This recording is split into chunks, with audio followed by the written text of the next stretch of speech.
जिन्दगीमा सबै कुरा जानियो तर मकैको रोटी भयो अनि यो चामलको मारा रोटी भयो मलाई कहिल्यै बनाउन आएन के आउँदैन पनि राम्रोसँग मान्छेहरू यस्तै चामलको रोटी कति राम्रो बनाउँछ तर मलाई कहिल्यै आएन के त्यही भएर आज म मकैको रोटी बनाउँदैछु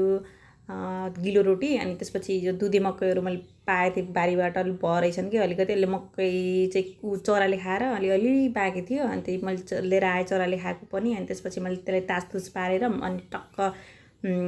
चक्कुले काटेर अनि फेरि मैले मिक्सरमा पिसेर अनि जिरा मसला अनि एउटा अन्डा फुटाएर अनि ट्याक्क बनाएँ कि रोटीहरू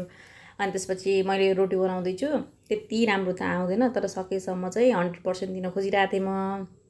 अनि अन्डा हालेको हुनाले घिउ लगाऊँ कि नै कन्फ्युज भएको थिएँ अनि त्यसपछि स्वाद राम्रै त होला नि भनेर सोचेर मैले अनि घिउ पनि लाएँ अनि त्यसपछि अनि रोटी बनाउँदैछु अनि रोटी बनाउँदैन यहाँ चर्केर कि यहाँ टुट्यो के अनि कस्तो राम्रो बनाउनु खोजिरहेको थिएँ अनि भनेको जस्तो कहिल्यै भएन कि मेरो माडा रोटी बनाऊ कि के बनाऊ अनि त्यसपछि ढाकढुक सेप्पिन्छ भनेर ढाकढुक पारेँ अनि मजाले पल्टाइ गरेँ अनि माथिबाट घिउ लाउँदै मस्त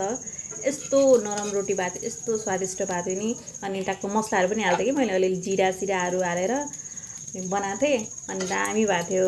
अनि कहिलेकाहीँ चाहिँ अनि यो बिहान मलाई के टेन्सन हुन्छ भन्दाखेरि चाहिँ नास्ता के बनाउने भनेर टेन्सन हुन्छ अगाडिको दिन नै सोचिराख्नुपर्छ कि के नास्ता बनाउने सधैँ कति रोटी खाने त्यही म गाउँको रोटी खाँदा नि वाक्क भइसक्यो कहिले पास्ता बिहान छोरीलाई कति त्यही मैदा खिलाउने भनेर चाहिँ अलिक डिफ्रेन्ट भेराइटी भन्छ नि के भन्छन् त्यो चाहिँ अलिकति फरक नास्ता बना भनेर चाहिँ आज यो मकैको रोटी बनाएको अनि त्यति राम्रो त भएन तर जे होस् नरम चाहिँ मिठो भएको थियो अनि टाइम पास पनि क्या सजिलो पनि छिटो पनि अनि आनन्दै अनि मिठो पनि राम्रो भयो त्यो हजुरहरूले पनि मनपर्छ भने बनाउनु होला खानु होला यति स्वादिष्ट भएको थियो नि सोचेभन्दा बढी नै भएको थियो मलाई चाहिँ राम्रै लाग्यो भनौँ न अब हुन्छ मान्छेहरूको आफ्नो स्वाद हो अब त्यही मलाई मनपर्ने अरूलाई मन नपर्ने पर्न सक्छ अनि अरूलाई मनपर्ने मलाई मन नपर्ने पनि सक्छ